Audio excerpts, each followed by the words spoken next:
So hello and welcome to another Randomised Gaming True Play. I'm Random Gamer Riven and today I'm going to be chatting about the fantastic 1996 arcade game 19XX The War Against Destiny. Now this is part of the superb Capcom 1940 series, and this is probably actually the best outing in the whole series. And how do Capcom treat the best outing in the whole series? Well, simple. They never released it on any format. So, well, congratulations Capcom, you're losing money left, right and centre. I just do not understand the logic behind why they don't re-release this. This and a number of other games, stick them on a disc. Stick all your whole back catalogue of arcade games on a disc. Okay, exclude the licensed ones if you can't get the licensing. Charge 40 quid for it. Release it on the start of the gen, and you'll be able to sell it evergreen for the duration of the whole life of that console. But Capcom haven't done that, and many of these games sit in relative obscurity, never to be released, or only playable via pirating on MAME and other devices. So it's just really weird. 19XX is basically a culmination of what I call years of the developers working on the 1940 series, and it is fantastic. So as you can see here, there's initially 3 planes to pick. You get the Lightning, the Shin and the Mosquito, all based on various World War II planes, I believe, but don't quote me on that. It might be slightly later. Now this one certainly takes it takes the game up a notch from the previous ones. It was using CPS2. It just looks a whole lot better. Everything's much more faster paced, there's more enemies on screen, everything just looks better as well, graphically sounds better, so it's really, but it's just a whole step above the previous one. So this is the start of the intro. You can see our planes being blown up and we're jettisoning straight out. So I'm the green player, Random Gamer Dragoon is player 2 and he's in the blue ship, but he's not commentating again on this true play, so it's just me and you're just going to listen to my crazy talk for the next 40 minutes. So this really is one of the best 1940 games. As I said, the basic principle, same as always. You get a standard shot attack that we're doing now. You also, unlike some of the other ones, get a charge shot attack, so you can hold it down and you'll release a sort of powered up shot. And you also get bombs, indicated by the icon at the bottom of the screen. As you can see, you start off with 3 bombs each. It's fairly generic stuff, and as you can see, those gold medals are also a bumper score thing you get for killing multiple enemies and destroying enemies, I think, with bombs and the other things. So straight off, as you see, it's incredibly fast paced already at the first boss, whereas some of the earlier games take quite a while. And if the first one didn't even have bosses, they sort of kind of had one right at the end, but aside from that, it was pretty much a very generic pattern. This is much more. We've got a huge plane here, we're blowing the crap out of it. It's got incoming enemy fighters coming out of the dogfight. It's really, I mean, stuff's going on across the screen. It just looks, and it's already gone, as you can see. That it really is fast. This really is a fast-paced shooter, so much more fast-paced than the previous ones.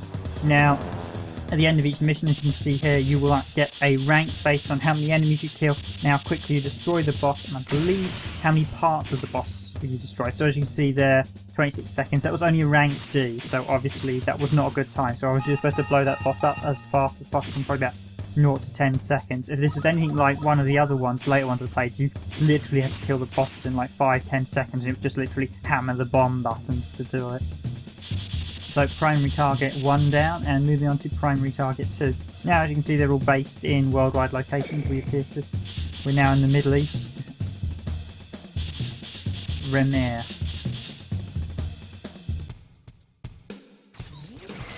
Probably going to make some terrible mistake there. You see nice sea level here. You've got plenty of ships we're shooting at and sinking. It's a really nice, just great touch of animations. Apologies to anyone who's expecting 60 frames a second video. As I recorded this a few months back, I did it prior to YouTube doing 60 frames a second, so unfortunately this one won't be. Maybe we might redo it later on, but for now it's just 30 frames. So there's a few flicker effects that don't show up properly due to it, but aside from that it's all good. But yeah, I would like to reshoot this at 60 frames at some point. I'll also try and do a 1 credit run at some point.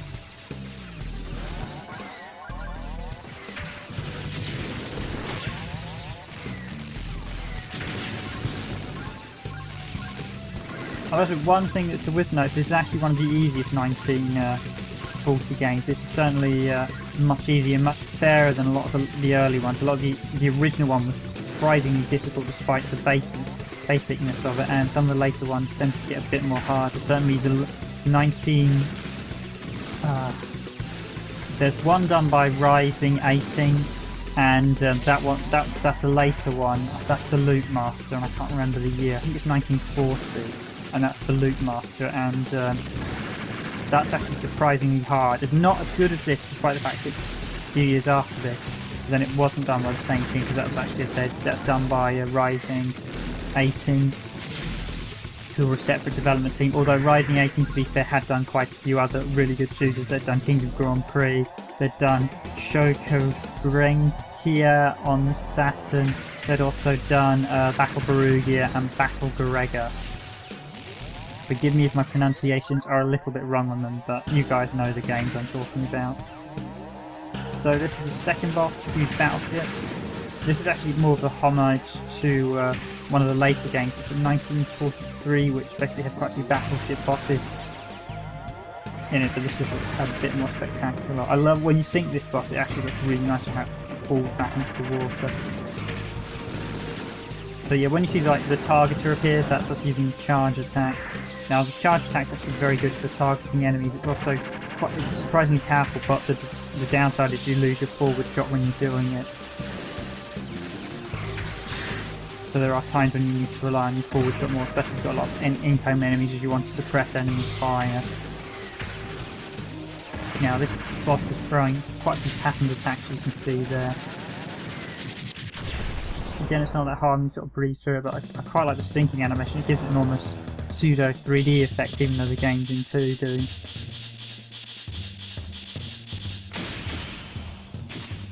There'll be a rank B, which is slightly better. And you also get an end of level rank depending on how well you played. And basically your rank, the better you do over the course of the game, the higher it gets. I believe it's only score related, but don't quote me if I'm wrong. I mean, there may be some sort of uber secret I'm not aware of, but I don't believe there is any form of secret boss for getting the highest rank. I think it's purely a score related bonus. Primary target, Cobert's Armour. Interesting name. So we're now in what I can only describe as the African jungles.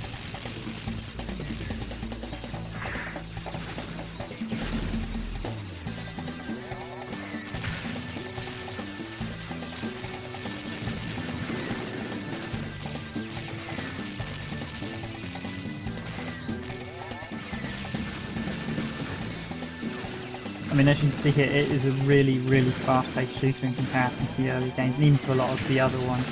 And interestingly, I've always wondered why there is the Striker series by Psycho, because that's always the name, like Striker 1945, Striker 1945 Part 2, and it always seemed like they partly based it on the 19 series. It was always weird how they were basically the same game, yet Capcom never quite sued them over it, so interesting to have some of the same team members, although I do think the 19 series was better than Psycho's Striker series, purely because Psycho's series their games always tend to get brutally hard later on. Their games were always very, very formulaic. A bit like Cave, really. Cave shooters went nowhere from about 2000. They all went for the same formulaic mass death bullet hell, basically, where basically just you have constant bullets on screen. This isn't a bullet hell shooter. You always have somewhere to avoid the enemy gunshots, and you're not constantly being berated. Bullet hell shooters tend to be firing hundreds of bullets at you at once in like patterned formations, and often you require to know the exact collision of where your hit point is on your ship in order to dodge bullets, because you've only got pixels either side of you to navigate. Now that is not that's just not good for gaming period, because that's so elitist that only a handful of people can ever get that good. I mean, even I'm not prepared to spend the time to get those good at those games. And the cave shooters as a general rule have actually been quite subpar, really, because they were just so formulaic, so brutally hard, so all using the same pattern techniques. You just need to learn, and once you've learned one, you can probably clear them all, but it just sucked the fun out of the genre, whereas this is much more open, this is much more fun, and this is much more fairer. It's not, sure, you're getting plenty of bullets at you, but nowhere near the sort of bullet hell examples that you see later on, where it's just constant bullets everywhere. and this is also very structured. A lot of the K games tend to be a lot less structured and just have the same enemies just chucking the bullet patterns at you, whereas here you've got very structured positions of enemies. You can see all these tanks forming. And we're also, the background, another key thing about design here is, should we talk about design? Like the reason these games are so good is because the backgrounds are constantly changing. A bad shooter will use the same background and enemy types across the whole stage, whereas this one we're constantly seeing change throughout the whole level. You can see the train tracks down below, so we're also expecting some sort of train threat later on. It's a subconscious thing that you're aware of something's coming, but what? And it's just the prelude that we've gone from a jungle stage early on down a sort of waterfall section, and now we're in this cavern, and it's a really nice contrast, and it's flowing really well together. It's also quick as well. The changes are very subtly done, and so here we go with our huge train threat, and this is actually the boss. So basically the tracks lead to the boss, and you can see it splitting and dividing here. So interesting, you can see how it's going to change. And it's really, really slickly designed. For a shooter, this is probably one of the best ones I've played in a long time. I mean, in terms of shooters, actually, I must admit, I do think Radiant Silvergun is the best shooter ever made. From what I've played so many of them now, and it's just phenomenal. Silvergun really did nail the genre. But certainly some of these older arcade games, certainly it's the mid-range arcade games that are really, really good. You're looking from like 94, 95, 96, 97, when the developers, they'd finally got the technology, so you had lots to do on screen, and you weren't limited as much. Because the thing with some of the early games, often they were limited by the hardware, and then you could find tricks with throws. Here they could be very much unrestrained. I mean, there were still limitations on it, so they still had to. They couldn't just go all out crazy as you can with the modern shooters, which I think is actually, and hardware really, but that's the problem with some of the modern hardware, is you're not restrained, so you don't necessarily learn. You're actually a better developer, as I learned myself when we were, as I have actually worked in the industry, and I helped work on PlayStation Home, and the guys, although the guys actually working on Home, well, one thing they learned was that you could actually do some really nice effects, because we were actually quite limited to what you could do with the restrictions in it, and so you would try and find every nook and cranny to squeeze out better effects and things that were limited. Because with PlayStation Home, although PlayStation 3, the game side was very different setup, PlayStation Home had very strict requirements for making games. You were limited to the amount of textures you could have per model on a character and things like that, which you didn't have in a game, so we had to try and squeeze everything we could out, and that's what the old developers were doing back here. They were squeezing as much as they could out, and it actually makes you a better developer, because you do look for tricks, you do look for shortcuts, and you look to optimizing your code, which a lot of current developers aren't doing. That's why you're getting terrible frame rates on a lot of games, because they're not optimizing code, and they're not just generally researching, and they're not trying to get the best out of the platform that they're working on. Admittedly, there are also management and factor and budgetary decisions coming into it, but these type of games were made relatively quickly, and they really do show a lot. They just show a masterclass that I think is now gone from the industry right now, and we need to get back to the stage where we're developing games of this caliber, because right now I don't think there is a single developer that can develop games to this caliber that we did see in the sort of mid-90s. So again, we've already switched to a nice stage here. And so again, you've got the subs coming up, so we've got a nice mix. Again, the enemies all changed from the previous stage, sort of subtle effects of. I just love the way here you're getting sort of the melting of the ice, and it's just like the enemies coming over, so you've got the ice caps and now moving away from one another, the ships moving. It's all very subtly done. Again, as you can see from the enemy fire, there's not a huge amount of enemy bullets, certainly as long as you deal with the threat quickly. That's one of these things with the shooters, is the quicker you deal with the enemy, the easier the game is. Because if you leave the enemies on screen, as you suddenly see there, we left them on screen a little bit, they start opening up with all sorts of barrages, so sometimes it's better just to go straight to the enemies. The other time is, if you know what the type of fire an enemy pattern is, then you know how to avoid it. So if you know they're going to fire a circular bullet, you know where to get out of there after fire. Now, usually there are two types of shots in these types of shooters. There are pre-patternized ones, and then there are targeted ones. Pre-patternized ones where the enemy just throws out a random pattern every time. The targeted one is where the enemy will throw a bullet at your current position, so it forces you to move. Now, on the interesting side, some enemies throw bullets targeted at you that you'll hit if you don't move. Others will throw bullets targeted at where they think you're going to be after you see the bullet, because it looks like it's coming towards you, and actually it's not. It's a few fractions away, so you adjust to it and think, oh, hang on, actually that's aimed to where I'm going.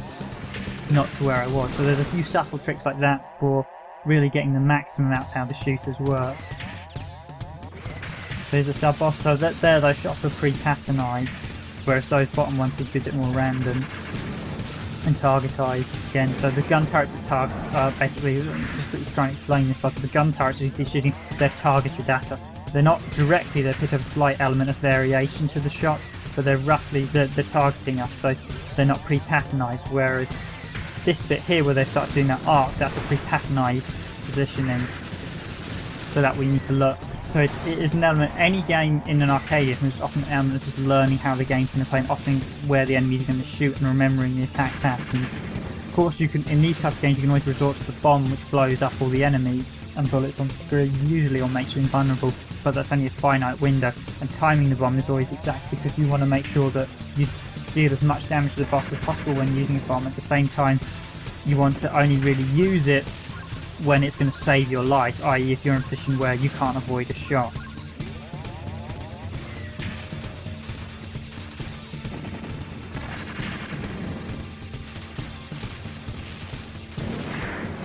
Now see, there's rockets you can take down. Some enemy fires you can't, but the bullets you can.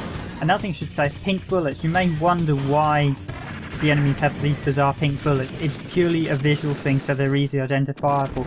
There have been a few games in the past that haven't used. Generally, bullets tend to be bright colours, so generally pink, orange, yellow, red, something that's really noticeable and really stands out to the player. A few games that haven't used them, like Battle Gararia or Gega, sometimes doesn't use it, and that actually makes it quite hard to see the bullets, so it can be quite tricky to dodge. And players get quite annoyed if you can't really see a bullet that clearly, because in these type of games you need to be able to see everything on screen, so if you can't see the bullets that clearly. I kind of sometimes like having bullets you can't see that well, because it's a kind of more of an intelligence test to the player that they should be more aware of their surroundings. Sometimes a lot of the bullet hell players tend to be too caught up in just the patternization of it, whereas if you have stuff where you've actually got to pay more attention, it makes you a slightly better player. It's also a harder game. The bullet hell stuff, once you learn it, is a prefixed pattern, so you can just do it every time. Whereas these games, if you have sort of random enemies and bullets blending into the background, you have to be on your game 100% of the time. You can never switch off because the bullets, you can't always see them, especially if they blend in very closely with the background. Admittedly, it does make it substantially harder, but as long as it's not camouflaged bullets, then you're pretty much okay. I mean, in Battle Gararia, although some did blend quite badly into the background, you could still always see them. It's just you have to be paying attention. If you weren't, then you would get taken out. So again, we've got another thing here. You can see us zooming on the train tracks as we go from the night sky. So this stage is all set at night. It's like a cityscape. It's again another really nicely one. Again, we've got speeding trains coming over. It's just really well done.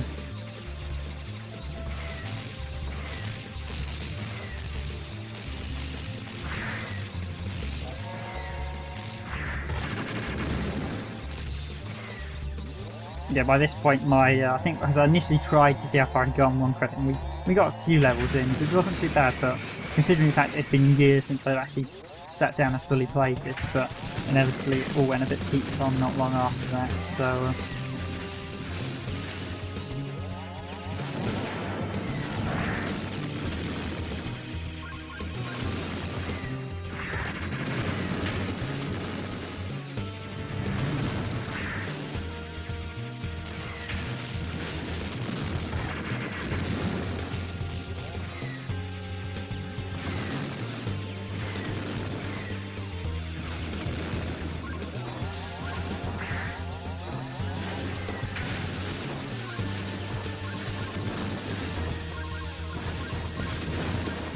Again, as you see here, changing stages, so if we've gone from the train section now, we've got a sort of bridge section with the enemies coming out. So basically we wanted to target the sort of pub sections here as quickly as possible to stop the enemies all coming out and blowing up the tracks as well, so they can't come out and shoot you.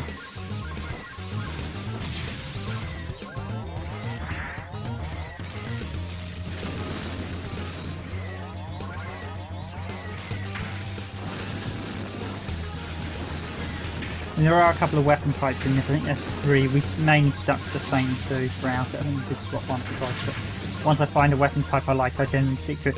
Generally, I quite like the stronger shots, but I do like a tad bit of spread, because generally spread weapons tend to be too weak against the bosses for my liking, but I often find if you have the really strongest shot, because they're only like, as you see Dragoon ship there, the blue one, because that's so small, you don't have any, you basically have to be directly in front of the target in order to hit them. I don't necessarily like that.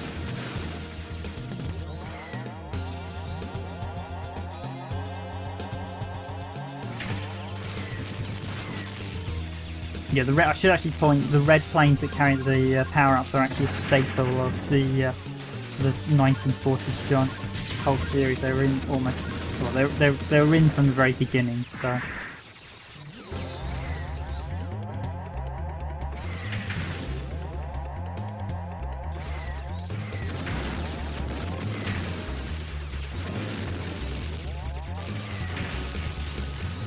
So again, that's a pre-patternized shot. You can see there, it's basically a preset pattern.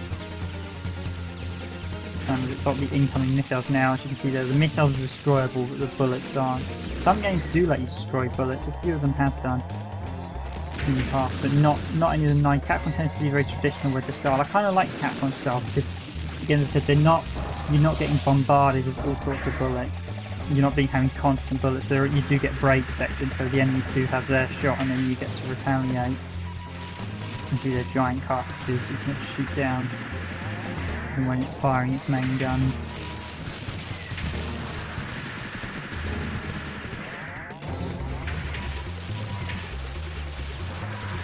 And you can even see, as you can see in the main central area, you can see the cartridges actually going in. So it basically it shows you all the markings for when it's going to shoot, so you can be aware of that, and that's always handy.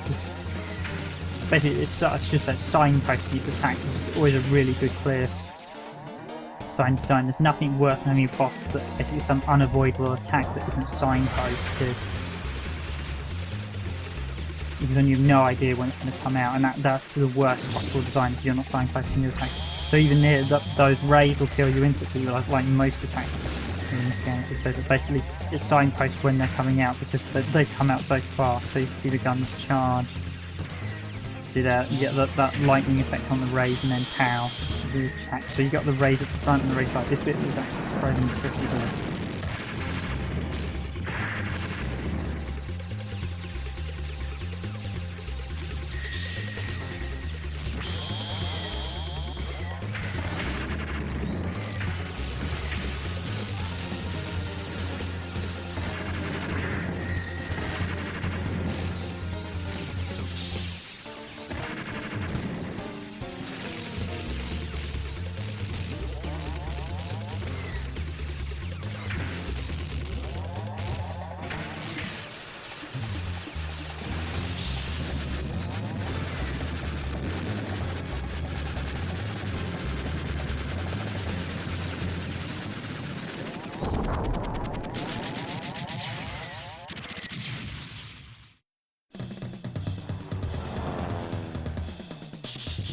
Mission complete.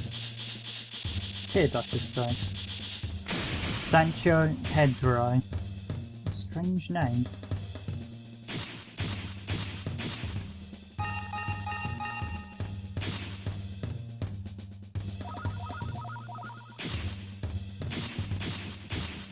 Now, I should say, if you do like the look of this game, you can get a few of the earlier 1940 games, and one of the more recent ones you can get them on Xbox 360 Arcade.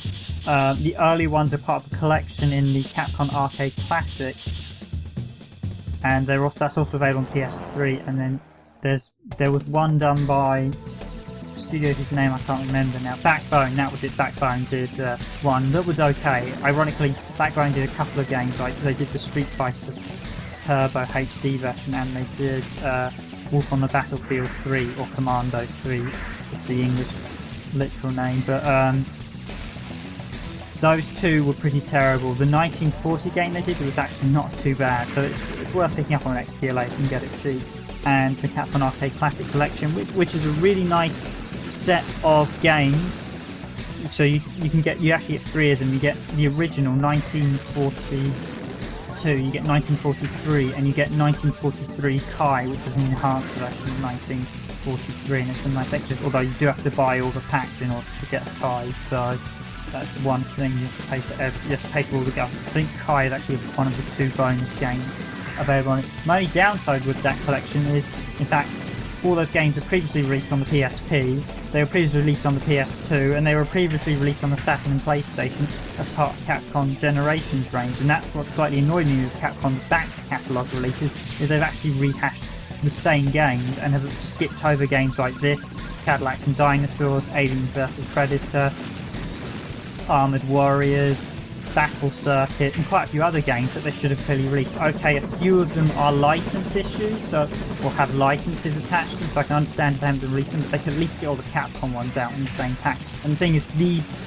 mid-range games Capcom did are much, much better than their early games. I think the Capcom Arcade Classics pack, I'm not sure how well that sold, because it was a rehash of games that had been sold time and time again by that point. I mean, they were released back on the PS1 and Sega Saturn. I have the Saturn collection. It's actually better. Well, the Saturn collection was actually better than the PSP and the PS2 point. The recent 360 and PS3 was done, thankfully, by M2, who did a fantastic job.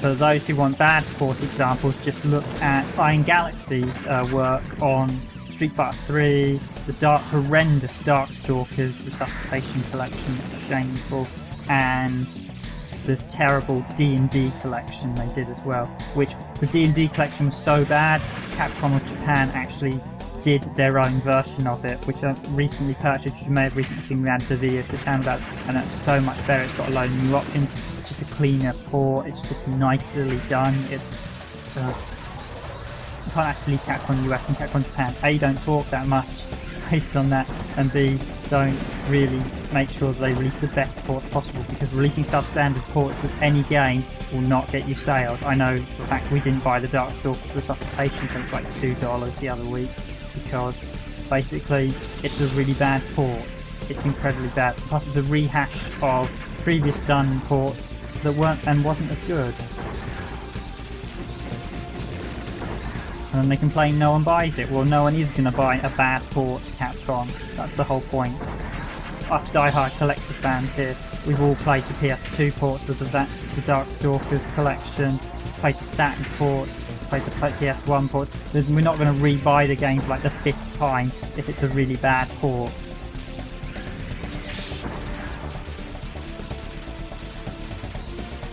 But yeah, certainly this is one game Capcom should definitely release. There's certainly Knights of the Round hasn't been released too often. King of Dragons hasn't got released once, and Battle Circuit certainly does need a re-release. And Dimahoo, ironically, that was actually a Rising game Capcom published. I'm surprised Capcom didn't do that one as well. Again, even the Loot Masters, the later game in this one, should have also been re-released.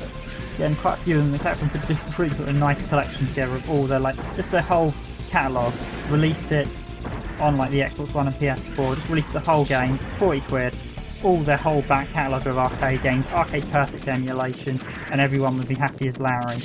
And you'd be able to sell it eternally for the duration of the console's life. I think part of the problem is a lot of the staff at Capcom now working there don't necessarily know about a lot of these games, because most of them wouldn't have worked on them, and the Japanese, basically a lot of these are the Japanese operation, because originally Capcom didn't have a US or European operation, so really someone with the Japanese operation needs to sell the US and European operations. Hey guys, these are all the back catalogue, we really should be releasing these by now.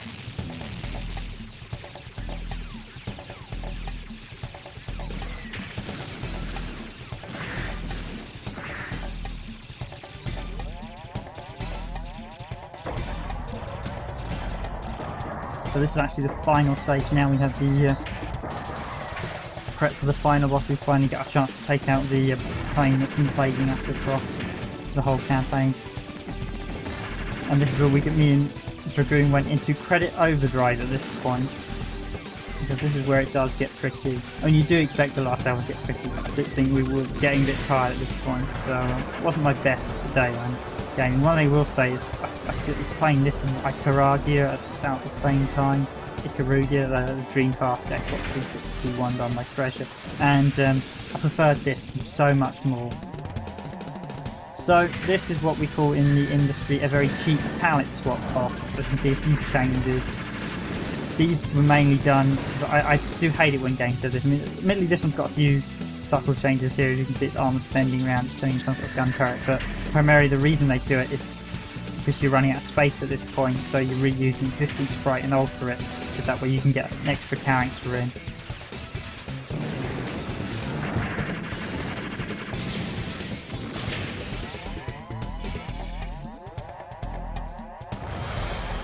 Yep, and there's the plane fighter that we can try and deal with the whole game.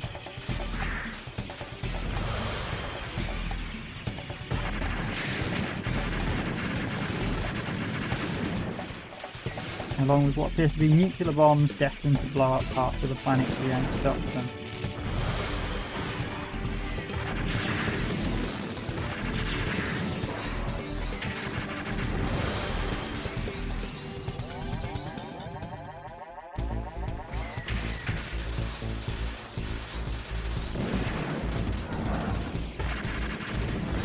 Right, any second now these two things are going to merge, and now it's the final boss.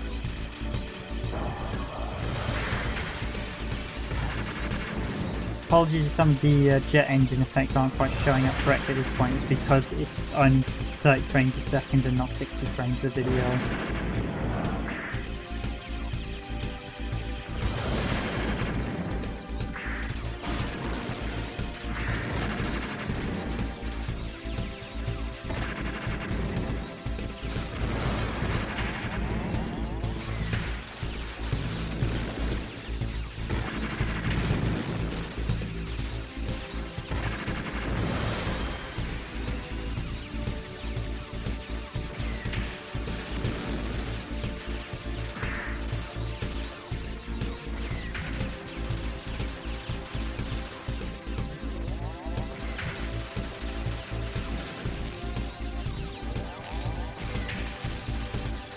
Actually, this final boss is quite a frantic battle.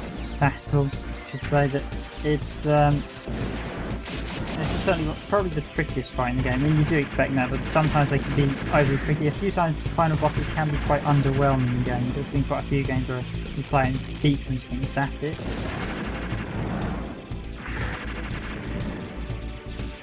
Yeah, lots of bomb action, which is the cheap way out of killing the final boss. Certainly in shooters, it's just bomb, bomb, bomb, bomb.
We're just going bomb crazy at this point, and he's just about to go down the final boss.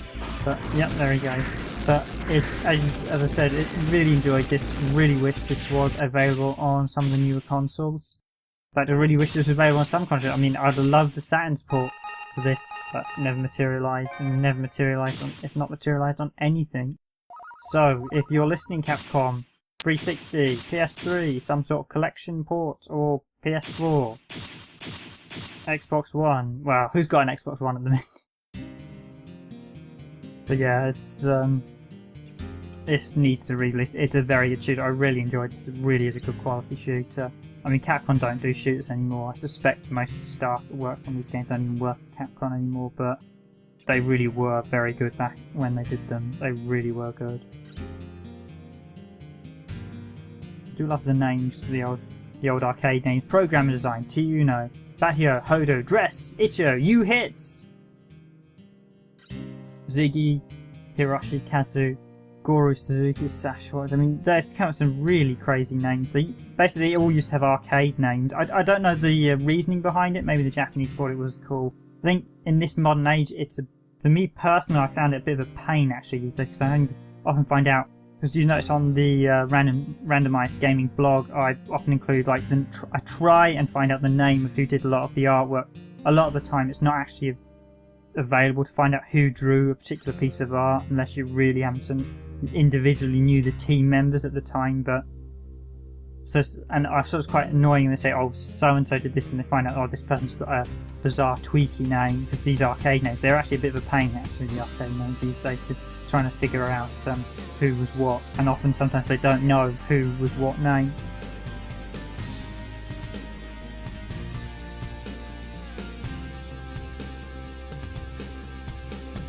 And there we have it, the end. Okay, thanks for watching. This is signing off.